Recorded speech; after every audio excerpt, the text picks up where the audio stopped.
Bom dia, pessoal. Eu sou o professor Gilson Jerônimo, da Universidade Federal de Pernambuco, tá? E vamos começar a nossa primeira aula da disciplina Sinais e Sistemas, tá? No período 2020.3. Antes de iniciar o conteúdo, tá? Eu vou mostrar aqui um experimento, só para você ter uma ideia do que é que a gente vai fazer na disciplina, ok? Veja aí o experimento. Na verdade, vamos só tocar. A voz original é essa. Sejam todos bem-vindos ao curso de Sinais e Sistemas.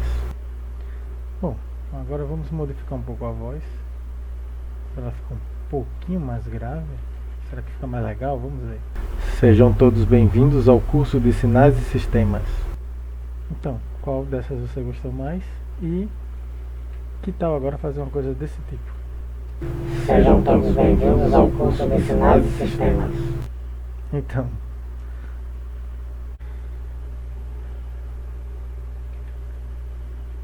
bom, então, né, aquele experimento foi feito na ferramenta que a gente vai utilizar na disciplina. Não é hoje que a gente vai aprender a fazer aquilo ali, tá? Mas no decorrer do curso, tá? Vamos fazer coisas, né? Vamos ter projetos até mais legais que aquele, tá? E eu espero que todos saiam, né, aproveitando ao máximo a disciplina. Bom, aqui temos o que nós vamos ver na aula de hoje, tá, pessoal? São esses tópicos, são os tópicos que estão no livro. Vamos começar por algumas recomendações, tá? Antes de você começar a assistir, tá? Então, primeiramente eu recomendo as leituras, tá? Do capítulo do livro, tá? Até a seção 1.3, pega do começo, vai até a seção 1.3. Dentro dos exercícios do capítulo 1, você vai encontrar lá uma revisão matemática. Tem um pouco sobre números complexos, uma breve revisão bem resumida de complementos de matemática, né? Mas vai ser bastante útil no decorrer, até porque nós vamos usar com familiaridade a exponencial complexa, tá? Então fique esperto aí. Também para aqueles que são autodidatas, né, eu já recomendo os exercícios, tá? Se você quiser pular a teoria, não, vou dar os exercícios que é o que eu sou bom, né? Então você vai aqui, tenta fazer esses exercícios, não conseguiu, volta, dá uma lida nos capítulos, tá? Ou assiste, né, a aula, videoaula que vai vir agora a seguir, tá? Mais uma recomendação: peguem um caderninho de vocês e vocês vão escrever todas as dúvidas que vocês tiverem, tá? Anotam, porque no nosso encontro do dia 18, tá? Vai ser cobrada essas listas de exercícios, e aí vocês vão apresentar as dúvidas, vocês vão apresentar as soluções que vocês tiveram, né? As dificuldades que vocês tiveram, tudo vai ser apresentado no nosso encontro, né? No nosso encontro não vai ter aula, tá? Vai ser debate, ok, pessoal? Então pega o caderninho, começa a anotar as dúvidas que forem surgindo aqui na nossa apresentação. Vamos lá. Então vamos começar, né, com sinais de tempo contínuo e discreto, tá? Então vamos para nosso programa, o Jamboard, tá? E a gente vai ver isso lá. Então, pessoal, estamos aqui no Jamboard, né, e vamos começar com sinais de tempo contínuo e de tempo discreto, tá? Vamos ver os dois, tá?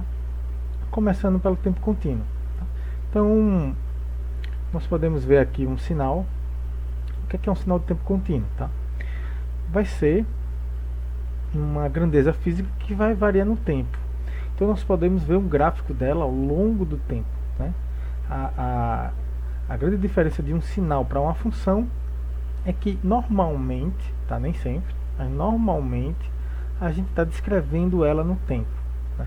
Então nós podemos ver um sinal como uma espécie de função, tá? Nós até podemos dizer que o sinal ele está para o engenheiro, né? Assim como a função está para o matemático, sendo que os sinais eles têm algumas diferenças, né? Algumas coisas que não são função podem ser sinais, tá? E no decorrer do curso a gente vai ver isso, tá? Vamos ver alguns exemplos, né? Então, para o engenheiro, né? Quem pagou aí circuitos 1, circuitos 2, né? Viu circuitos RC, né? Se você aplica uma determinada tensão, né? Se você aplicar uma tensão degrau, tá? Suponha que a fonte de tensão ela tá lá em curto, tá como se fosse em zero, né? Então o capacitor está descarregado inicialmente, e aí você liga ela, né? Aplica um valor máximo, né? O que acontece é que a corrente começa a circular aqui nesse circuito, né? Você vai ter um gráfico aqui no tempo. Então esses são exemplos de sinais de tempo contínuo, tá? Tem outros exemplos? Claro, né? Então a gente pode falar aí de sinais biomédicos, a própria voz também, ela é um sinal de tempo contínuo, né? Um sinal de pressão, né? Um sinal acústico. Né? Aqui o exemplo aqui é um sinal de EEG, né? Eletroencefalograma, né? No qual você coloca no cérebro e você pode ficar verificando as ondas, né? Você tem também eletrocardiograma, né? E muitos outros exemplos, né?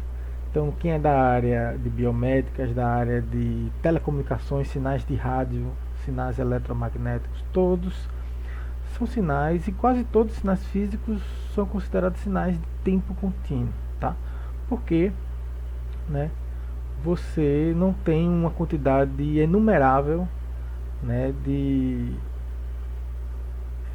a quantidade de sinais você não consegue enumerar, né, ao longo do tempo. Então é uma coisa contínua, certo? Bom, e o que seria então o sinal de tempo discreto, né? Então, normalmente o sinal de tempo discreto ele é obtido através de uma amostragem do sinal de tempo contínuo. O que vai mais ou menos acontecer é que você vai coletar amostras desse seu sinal, certo? Peguei esse ponto aqui, peguei esse, né? Você vai coletando as amostras, tá? Então, no momento que você faz isso, né, você vai ter amostras do seu sinal.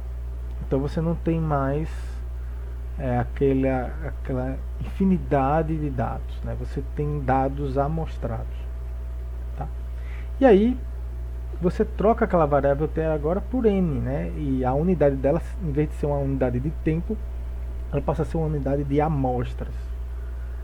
E essas amostras, a princípio, elas não têm uma ligação com o tempo. Claro, se você amostrou esses dados todos com uma certa taxa de amostragem constante, você pode até dar uma conotação de tempo, mas a princípio o sinal de tempo discreto ele está completamente desassociado com a variável do tempo, tá? Então a variável que ele está associado é a amostra, né? E aí nós vamos fazer análises, né, nesse domínio das amostras, tá?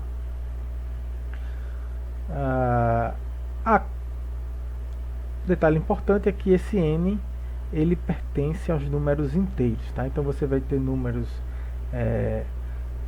menos 1, menos 2, menos 3, 0, 1, 2, 3, 4, todos números inteiros, tá? E lógico que são infinitos números, tá?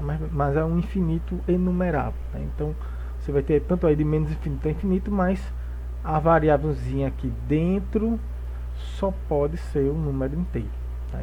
Então isso é bem importante, ok? Bom, exemplos de sinais de tempo discretos, posso citar aqui vários, tá? Então nós podemos falar em bolsa de valores, né, o sobe e desce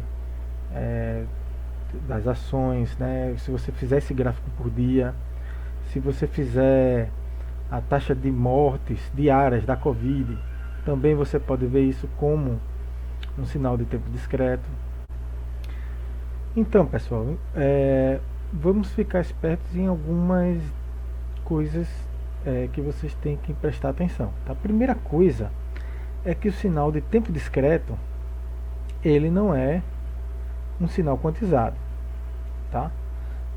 O seu sinal x de n ele pode assumir valores reais, tá?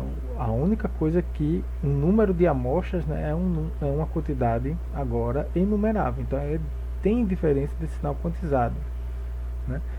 Que claro, e também tem diferença a conversão analógica digital, tá? Também são coisas diferentes, tá? Então, para deixar bem claro, o que a gente viu foi, que a gente falou um pouco foi sobre sinal em tempo discreto, tá? E é diferente de um sinal quantizado e é diferente de um sinal digital, ok? Então, pessoal, continuando aqui, vamos falar agora em energia e potência de um sinal, tanto de tempo contínuo como de tempo discreto. Bom, primeira grande informação, tá, é que se você pegar os sinais, né, seja tempo contínuo ou tempo discreto, se você considerar que você pode multiplicar um sinal, né, você pode, por exemplo, pegar um sinal todo e multiplicar ele por 2, dobrar o tamanho dele, né, ou multiplicar ele por 1, você inverte, que estava em cima, se ele era em 1, passa a ficar menos 1, né, então é como se o formato, você desse um giro ali no eixo do tempo, né. Mas enfim, você pode então amplificar, né, um sinal, né, você multiplica um sinal por um escalar, e você também pode somar dois sinais, né? Então imagine que você tem duas pessoas falando, uma pessoa vai ouvir um pedaço de uma voz de uma pessoa, um pedaço da voz de outra pessoa, né? Então isso dá a ideia de uma espécie de combinação linear, né? Então isso é um resultado bastante conhecido e não é à toa que a álgebra linear é um dos pré-requisitos para sinais de sistemas, tá? É que o conjunto dos sinais, né, com essa operação de multiplicação por escalar, né, e a operação de adição entre sinais, isso forma um espaço vetorial. É isso aí, tá?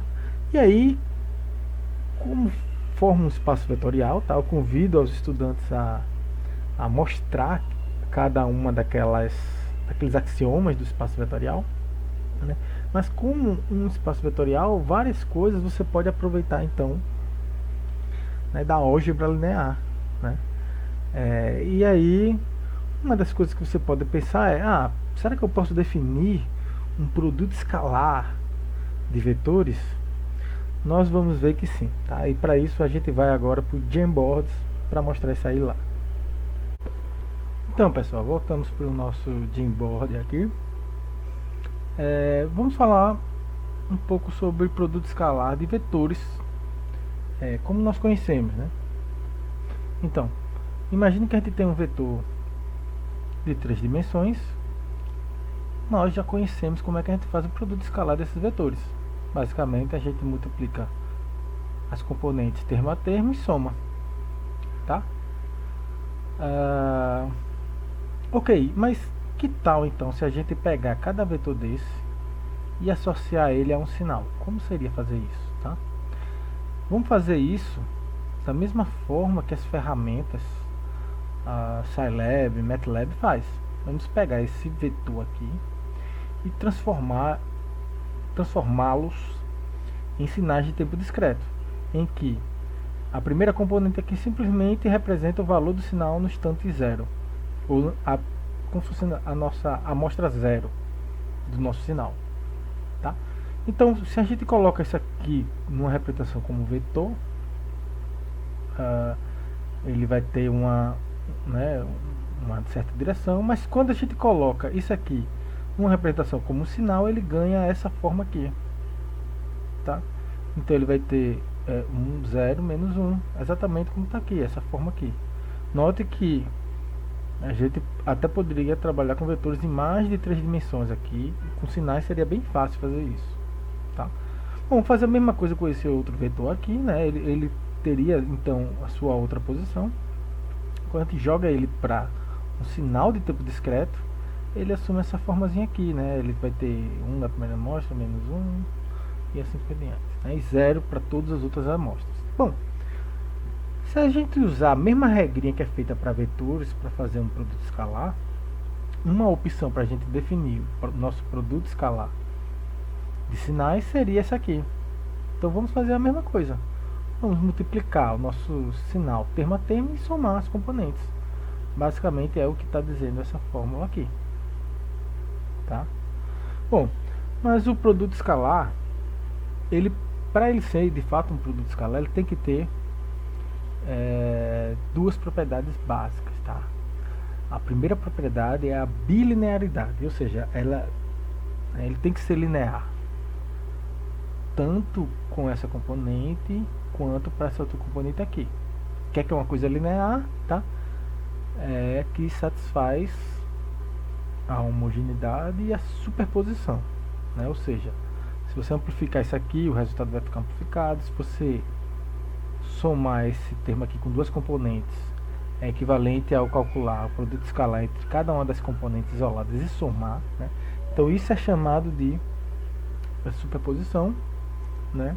E em combinação com a homogeneidade nós temos linearidade. E aí vai ser linear tanto nessa primeira componente aqui quanto nessa segunda componente aqui, é linear para as duas, né? Então por isso que a gente chama de bilinearidade, tá? Se a gente olha, né, para essa nossa definição, né, até pela forma de somatório, a gente já percebe que vai dar sim um caráter bilinear, tá, nessa nossa definição aqui de produto escalar de sinais de tempo discreto. Tá? Bom, então o que é que falta aqui? Falta a segunda propriedade, que é a positividade. E o que é a positividade? Né? Então a gente vai perceber que para a positividade funcionar, quando a gente considera sinais que podem ser complexos, a gente precisa colocar um conjugado aqui nessa segunda componente. Tá? Vamos ver já por quê. Bom, o que é a positividade? A positividade, ela diz que se você calcula o produto escalar entre dois vetores iguais, esse resultado tem que ser maior ou igual a zero. Tem que ser um número real e tem que ser um número não negativo. Tá? É uma propriedade bem forte e que para você conseguir isso, né, quando você assume sinais que podem ser complexos, né, se você trabalhar com sinais de tempo discreto, mas que sejam reais, a definição sem o conjugado ela já funciona, né, porque quando você fizer x de n multiplicado por x de n vai dar x de n ao quadrado, e aí isso vai ser sempre positivo se o x de n for um número real, né? Mas se for um número complexo, então isso não vai ser necessariamente verdade, né? Se você pegar, por exemplo, o i ao quadrado, né? Isso aqui dá um número negativo, por exemplo, né? Então, né, para a gente vai usar o j, tá? No lugar da variável complexa, né? Então, isso aqui não vai funcionar, tá? E a única forma de isso aqui funcionar é colocando um conjugado, porque aí você vai ter x de n multiplicado pelo conjugado de x de n, e aí o resultado vai ser o somatório do módulo quadrado de x de n. Aí sim vai ser sempre positivo, né? E não só isso, né? E claro, isso também não é uma propriedade, é um teorema, você demonstra, né, que a única situação em que isso aqui vai dar zero é quando o seu sinal for o sinal nulo, né? É a mesma propriedade para vetores, né? Por escalar de vetores, um vetor vai ter módulo zero, né? Ou produto escalar dele com ele mesmo zero, somente se ele for um vetor nulo, ok? Bom, e aí, o que isso tem a ver com a energia, né? O tema não era energia e potência, né? O que isso tem a ver com a nossa energia, né? Então, o fato é que essa norma aqui desses nossos vetores, tá, é de fato a nossa definição de energia do sinal, né? Então a gente pode ver a energia do nosso sinal como sendo comprimento ao quadrado, né? Ou a própria norma do nosso vetor sinal, né? Então isso fica fácil de entender, né? E com isso você consegue comparar sinais, né? Qual deles tem a maior energia, né? Mesmo você sem definir a princípio uma unidade para o x, claro, você definindo, né, você vai ter essa unidade ao quadrado, né, de energia, tá?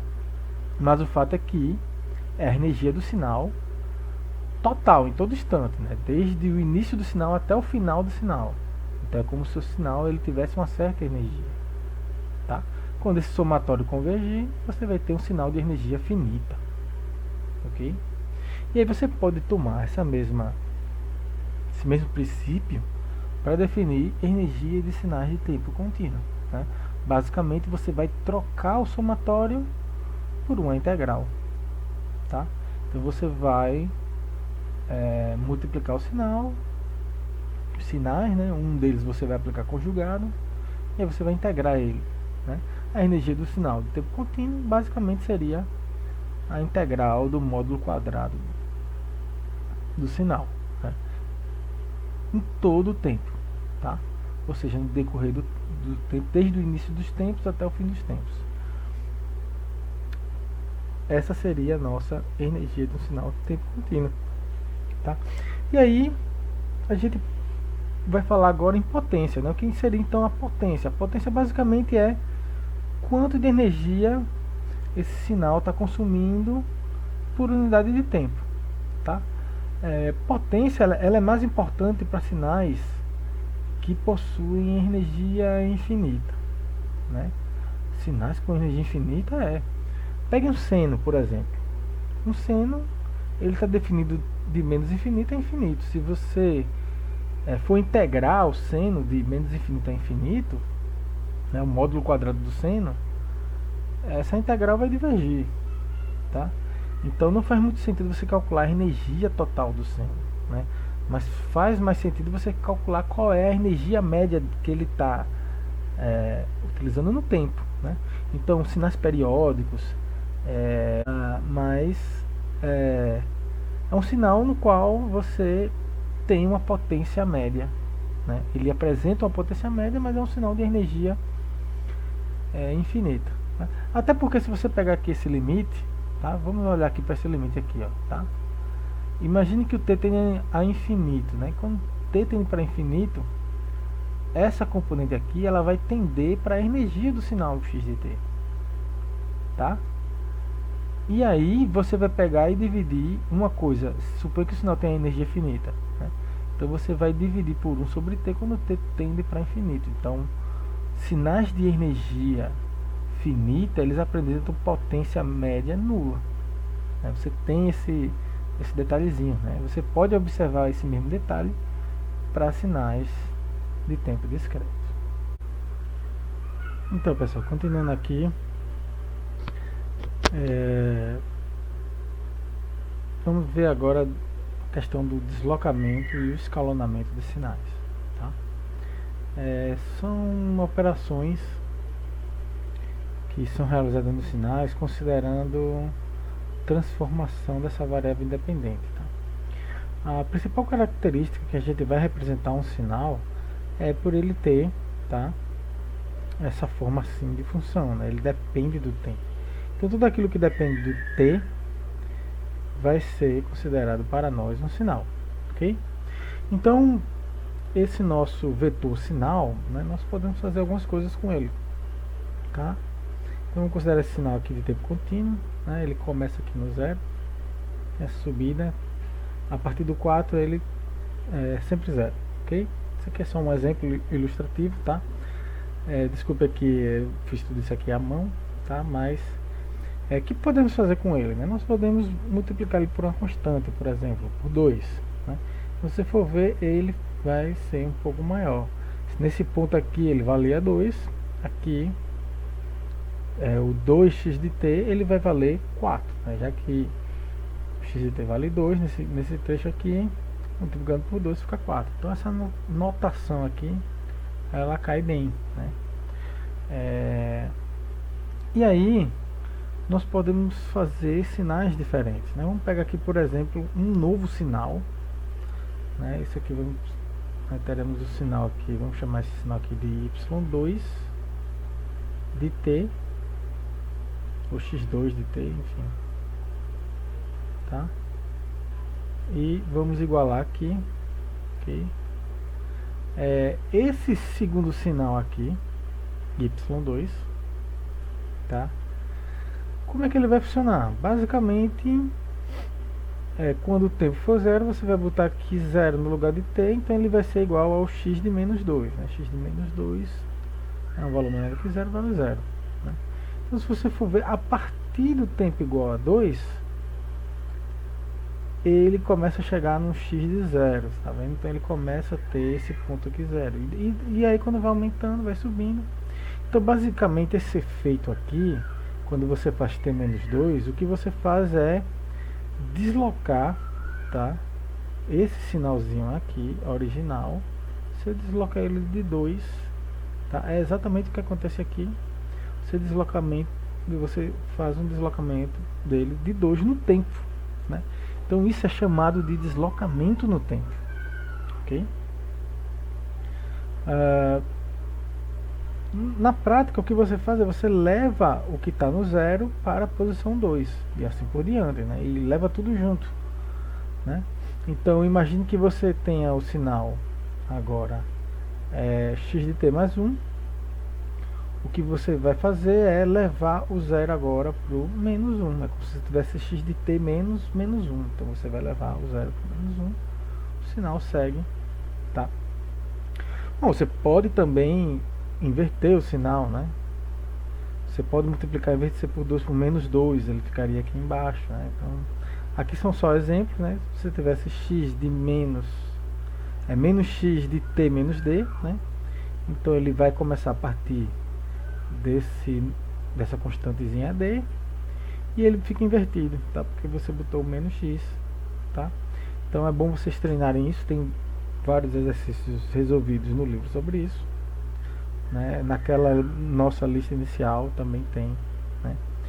E aqui é o x de t mais d, né? Então ele vai começar a partir do menos d, e aí no 4 menos d ele finaliza aqui, ok? Então, vamos ver aqui agora a questão do escalonamento, tá? Aqui a gente está falando de sinais de tempo contínuo, né? Então o escalonamento dos sinais de tempo contínuo vai seguir aquela regrinha parecida, é quase como se você estivesse manipulando uma função, né? E você está escalonando a função, tá? Então é bem similar, tá? Então se você multiplica por menos 1 aqui, por exemplo, x de menos t, você está basicamente rotacionando isso aqui, tá? É como se você pegasse essa parte aqui positiva e girasse para o zero, tá? Na prática, né, o x do zero está aqui, ok? Mas quando você pegar o menos 1, menos 2, aí é equivalente a você ter o 1, 2, 3, então ele vai crescendo nessa outra direçãozinha aqui, ok?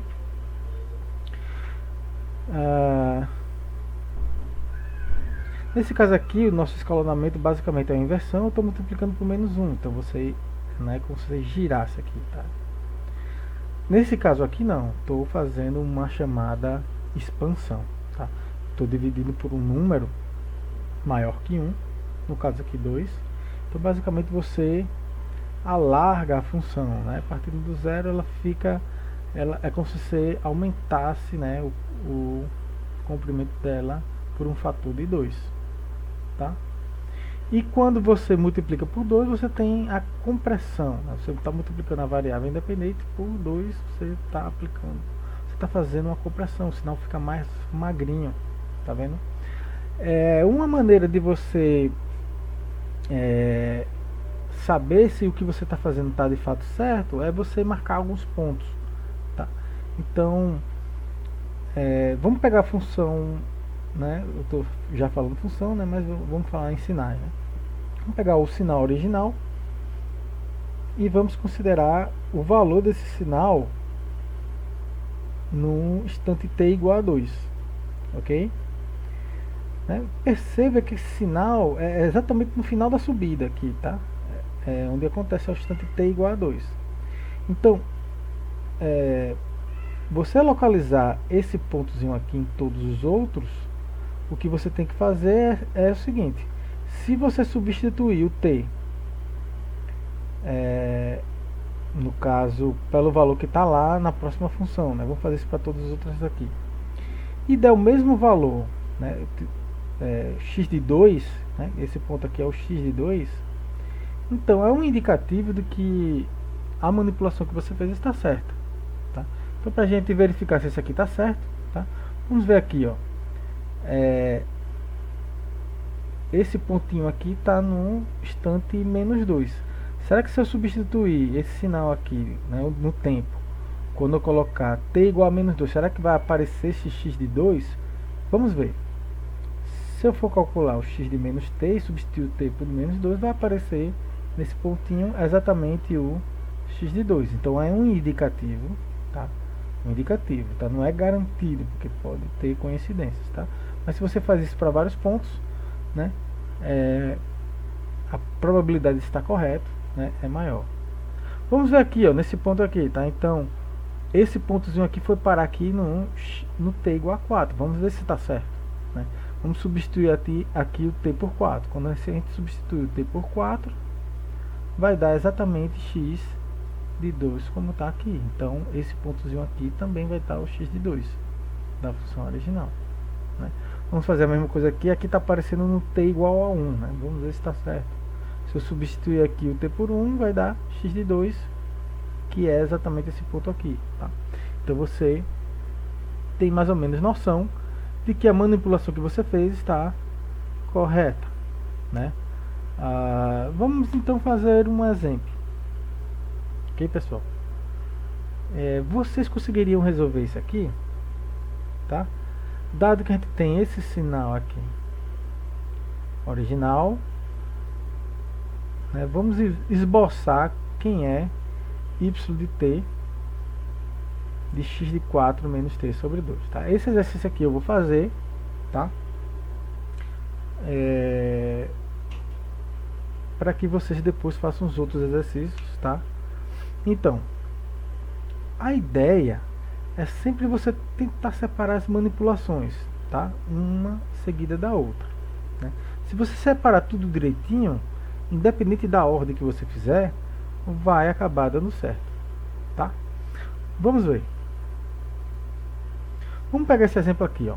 Eu vou pegar o x de 4 menos t sobre 2 e vou separar dessa forma aqui, tá? Eu vou colocar o menos em evidência e vou colocar o 1 meio em evidência, né? Então você fica aqui, ó, com o t menos 8 aqui dentro, tá? E aí é como se você separasse o seu deslocamento do tempo do seu escalonamento. Quando você faz isso, fica normalmente bem mais fácil para você resolver, tá? Então, o que a gente vai fazer com esse sinal? A primeira coisa que a gente vai fazer é fazer um escalonamento por menos 1 meio. Então, vamos pegar esse sinal aqui e fazer o escalonamento.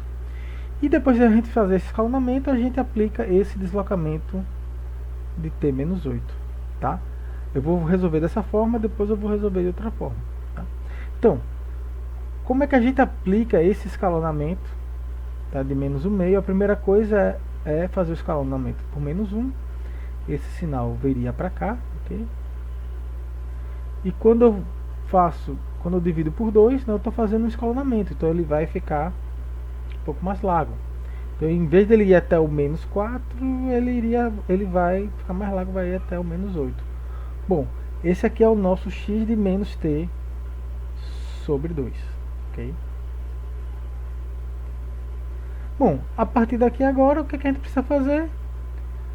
Se a gente fizer um deslocamento desse sinal aqui de 8, né, substituir o t por t menos 8, a gente está deslocando ele, né? E aí basicamente o que vai acontecer é que a forma do sinal vai ficar assim, como está aqui, né? Então essa seria a resposta correta. Será que é a resposta correta? Vamos fazer aquele nosso testezinho, né? A gente sabe que esse ponto aqui é o x de 2, ok? Vamos ver se vai bater aqui. Então nesse nosso sinal aqui, o x de 2 foi parar aqui no tempo igual a 4, né? No tempo igual a 4, tá? Então vamos ver aqui quanto é que é. Será que isso aqui vai dar, né, menos 4? Então se eu pegar aqui, vou substituir o t por 4, ok? Então menos 4 menos 8 dividido por 2. Vamos ver quanto é que vai dar isso. 4 menos 8 vai dar menos 4. Dividido por 2 vai dar menos 2. Multiplicado por menos 1 vai dar 2. Então isso aqui vai dar 2. Então significa que esse ponto aqui é o nosso x de 2, né, que está batendo com, né, ou seja, é um indicativo do que a manipulação que eu fiz está correta, ok? Vamos resolver de outra forma, tá? Aqui agora eu vou fazer primeiro o deslocamento, ok? Então, desse caso aqui agora eu vou fazer da seguinte forma. Eu vou organizar o sinal dessa forma aqui, tá? Vou considerar como se eu tivesse o sinal x de t, e agora eu estou fazendo basicamente o x de t mais 4. Eu vou deslocar ele de 4. Então eu vou pegar isso aqui, deslocando de 4, tenho de menos 4 eu tenho o sinal x, né, de t mais 4. Basicamente eu vou deslocar ele à esquerda de 4, né? Então em vez de ele começar no 4, ele vai começar no 0. Tá aqui, tá? Bom, e agora o que é que eu preciso fazer? Se eu pegar aqui agora o t e substituir por menos t sobre 2, basicamente o que a gente vai fazer é a inversão e o escalonamento, tá? Aqui você pode fazer primeiro a expansão e depois você faz a inversão, como você pode fazer primeiro a inversão e depois a expansão, não vai fazer nenhuma diferença, ok? Então, se eu for inverter, né, substituir o t por menos t, basicamente eu vou rodar isso aqui. Então, né, essa parte aqui vem para o outro lado. Então vai ficar, né, como se, né, veja como se fosse um giro em torno desse eixo aqui, tá?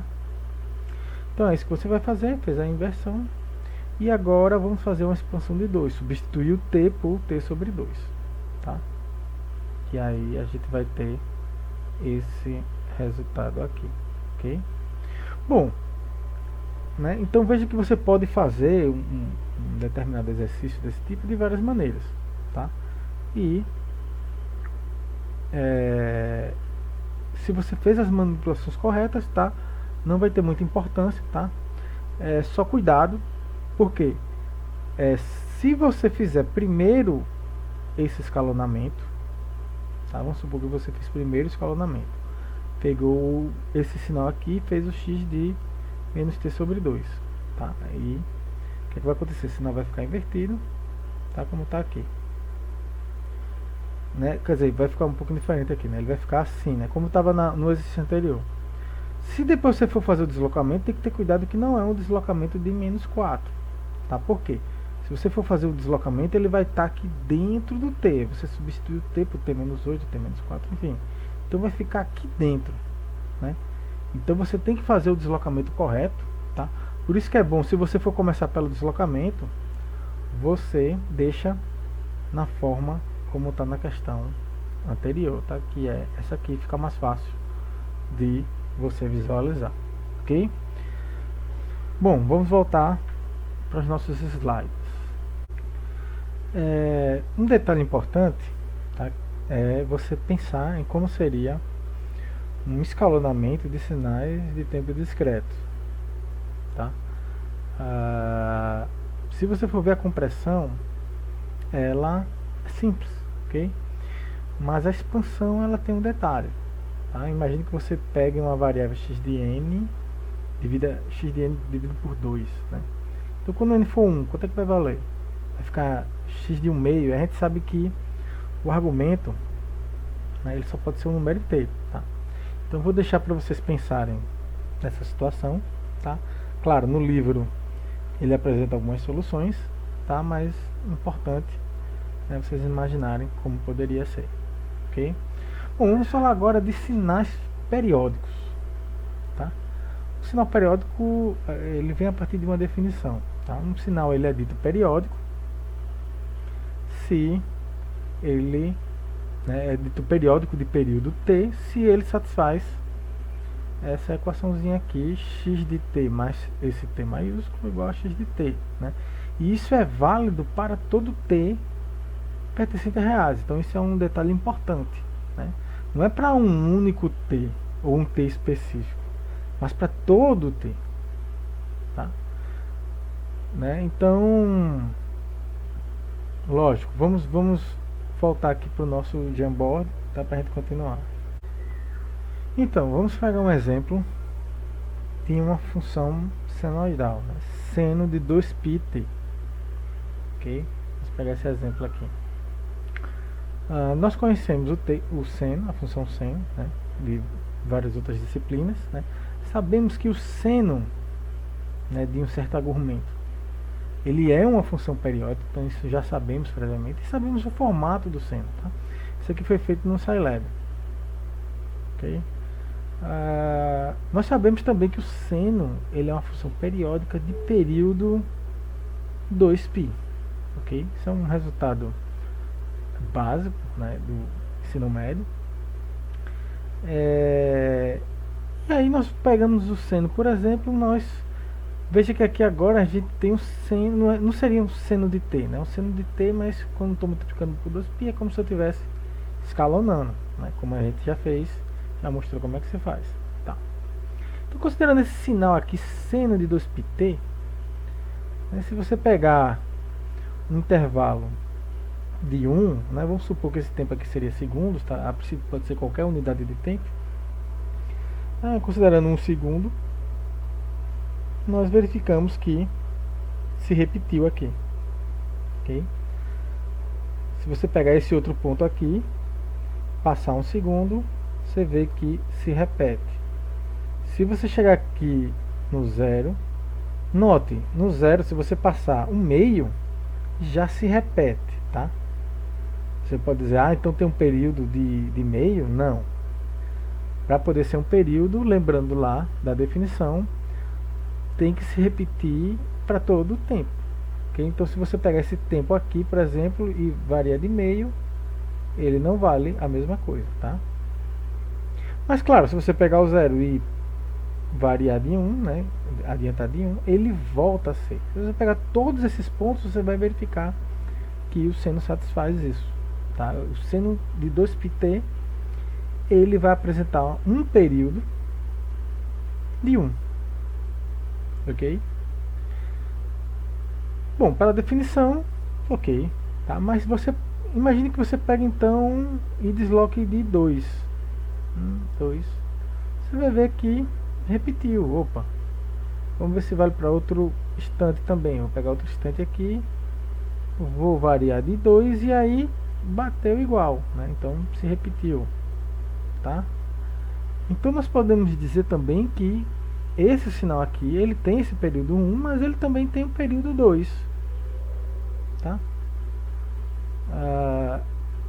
Então o que é que nós podemos dizer? Nós podemos dizer que tanto o T0 como o T1 são períodos desse nosso sinalzinho aqui, x de t, ok? Então, o que é que nós podemos então concluir diretamente a partir da definição, né? Nós conseguimos tirar essa propriedade aqui, tá? Que se um sinal apresenta um período t, então 2t também é um período, 3t também é um período, tá? Isso é bem fácil, tá? Se você pegar aquela expressão inicial, né, basta você lembrar que se aquilo vale para todo t, então aquilo vale para t mais t maiúsculo, né? Então se você pegar aquele t mais t maiúsculo e somar mais t, o resultado vai ser igual ao x de t mais t maiúsculo, né? Então você pode, né, como você sabe que o x de t mais m, você sabe que o x de t, tzinho mais t maiúsculo, ele é igual a x de t, então você já considera que o x de t mais 2t maiúsculo seria igual ao x de t. Você faz isso de forma iterativa, né? Claro, você também pode fazer uma mudança de variável, você vê que para valores negativos também de m também funciona, tá? Então você consegue demonstrar essa propriedade aqui, é bem fácil, tá? Você demonstra, tá? Eu convido ao estudante a tentar demonstrar de uma maneira bem matemática, bem direitinha, tá? É bem fácil de fazer isso. E aí, claro, se então o sinal periódico ele pode ter vários períodos, a gente define como um período fundamental o menor desses períodos, tá? Considerando que o período é sempre um número positivo, tá? A gente, quando está falando em período, nunca fala em números negativos, ok? Então, o menor período, vamos chamá-lo de período fundamental, ok? E aí, se a gente pode definir um período fundamental, a gente tem também uma frequência fundamental, né, que é o inverso do período, tá? Aqui é interessante perceber que se a unidade do tempo for segundos, nosso período fundamental, se a unidade dele for em segundos, então nossa frequência fundamental ela vai estar em hertz, né? Vai estar em hertz. E se você quiser, por exemplo, transformar essa frequência em frequência angular, né, em radianos por segundo, basta você multiplicar por 2π, ok? E claro, essa mesma definição ela vai valer para sinais de tempo discreto, ok? Sinais de tempo discretos. Bom, vejamos aqui alguns exemplos, tá? Essa aqui é uma questão, tá, que eu vou deixar para vocês.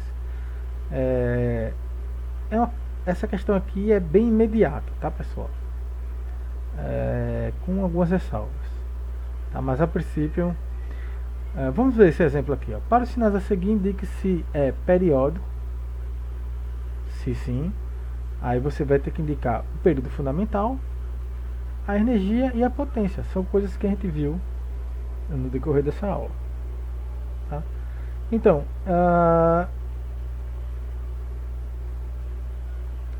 essas questõezinhas aqui, tá? Essa aqui, essa e essa, elas são imediatas, ok?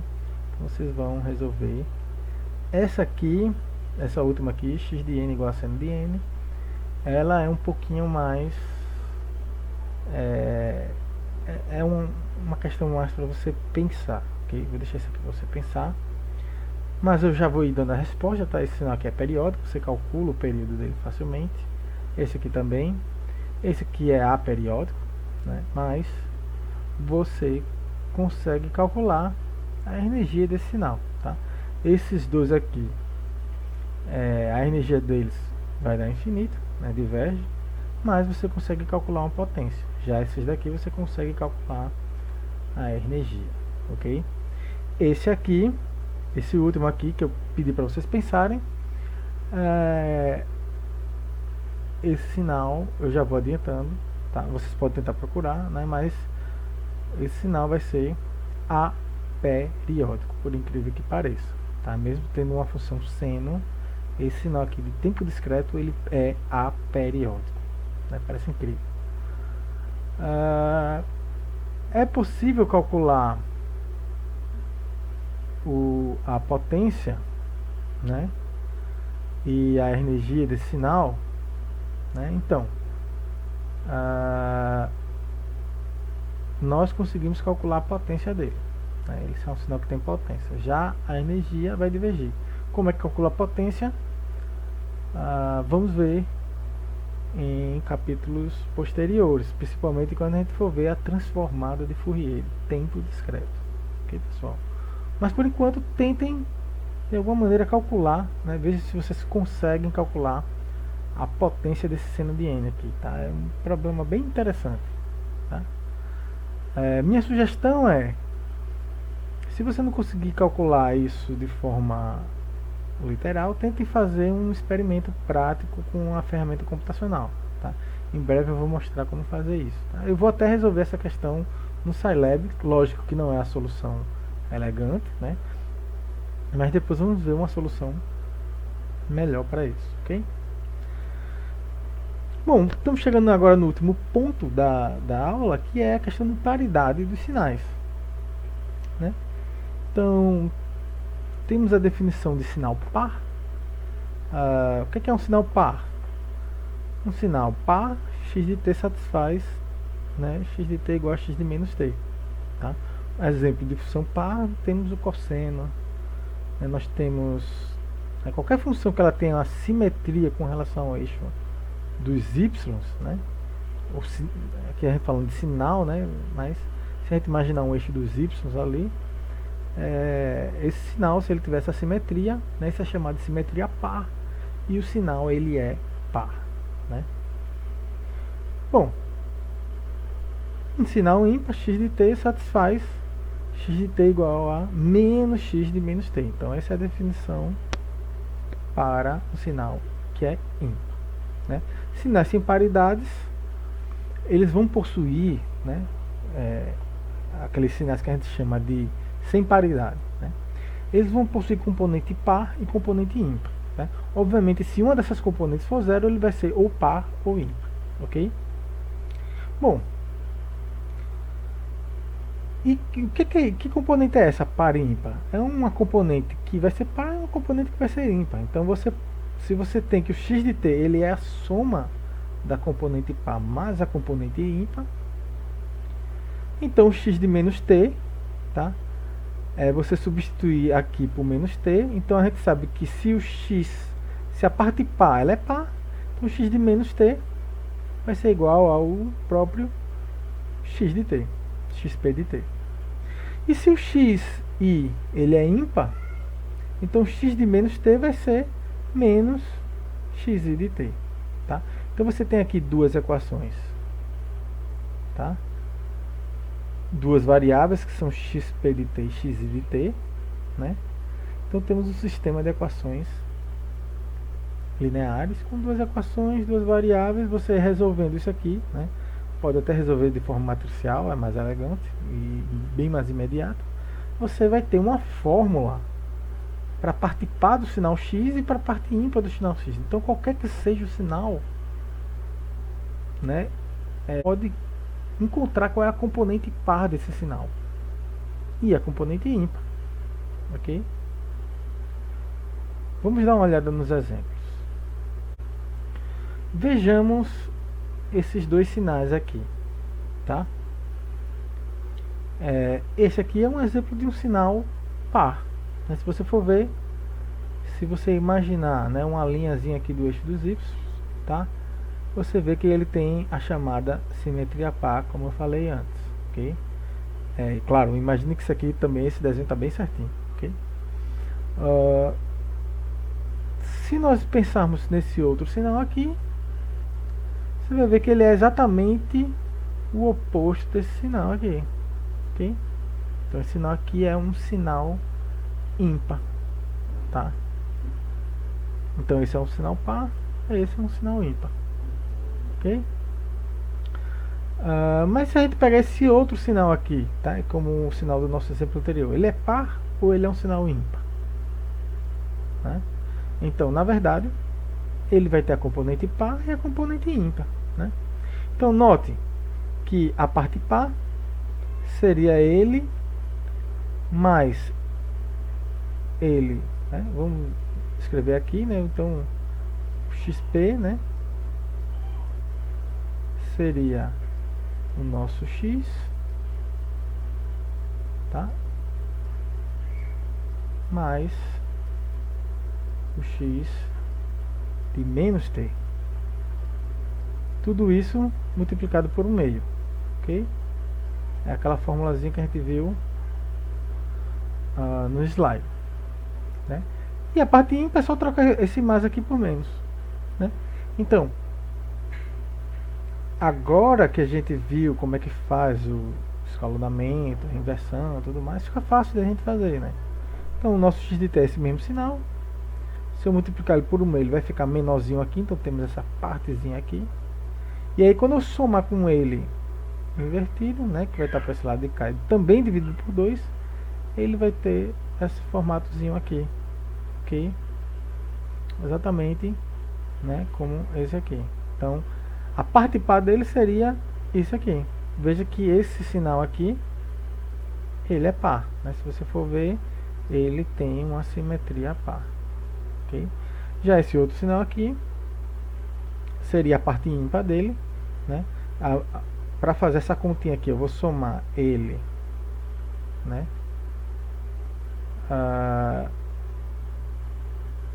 E vou subtrair dele invertido, sabendo que ele invertido esse aqui, quando eu subtrair, ele vai ficar para baixo aqui, ok? Ficar para baixo. Somando os dois, note que agora que esse aqui tem a nossa simetria ímpar, tá? Se você for olhar, né, ele é espelhado aqui, né?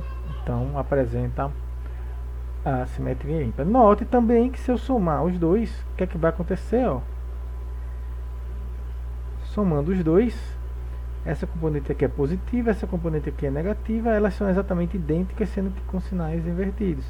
Então quando eu somar essas duas aqui, essa partezinha aqui vai sumir, e essas duas aqui são iguais, o que é que vai acontecer? Vai ficar maior e vai ficar exatamente igual ao sinal original. Então esse sinal original ele pode ser decomposto nessa parte aqui que é par, ok?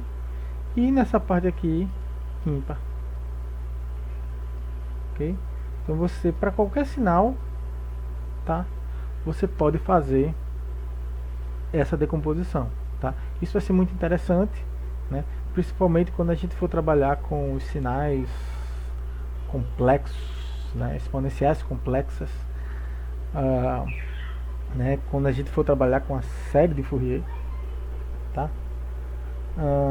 Bom, com isso aqui a gente termina a nossa aula, ok? Tá? Aqui quero avisar aqui que, por exemplo, aquela figurinha do circuito, né? Eu peguei do livro texto, tá? Essas figuras foram cedidas pela própria Pearson Prentice Hall, no site para os professores, tá? Eu peguei aquela figurinha do circuito, tá? Ali da Pearson. Também aquela figurinha que aparece os sinais de eletroencefalograma, também eu peguei na Wikipedia, né? É só deixar os agradecimentos, né? E dúvidas, tá? Anotou todas as dúvidas, deixa no caderninho no dia 18, a partir das 14 horas. Claro, no próprio, na nossa primeira aula, a gente também pode flexibilizar esse horário, tá? Pegar um horário diferente, tá? Se tiver dúvida, utiliza o chat lá da disciplina do Google Classroom. Tiver alguma outra dúvida, quer conversar sobre algum outro assunto, manda um e-mail, ok? E é isso aí, pessoal, tá? Um abraço a todos.